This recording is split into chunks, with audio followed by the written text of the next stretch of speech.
আমাদের নবীজি সাল্লাল্লাহু আলাইহি ওয়াসাল্লাম ছোট্ট সাহাবী আনাস ইবনে মালিক রাদিয়াল্লাহু আনহুকে খুব বেশি ভালোবাসতেন।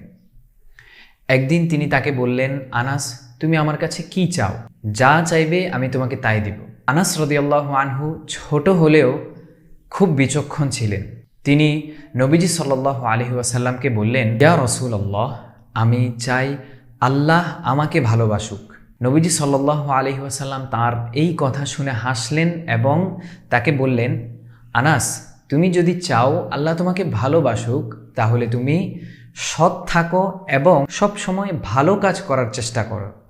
এর মাধ্যমেই তুমি আল্লাহর সন্তুষ্টি অর্জন করতে পারবা। আমরা এই হাদিস থেকে বুঝলাম, আল্লাহর সন্তুষ্টি অর্জন করতে হলে আমাদেরকে সততা অবলম্বন করতে হবে এবং সব সময় ভালো কাজ করার চেষ্টা করতে হবে। আল্লাহ আমাদেরকে তাওফিক দান করুন।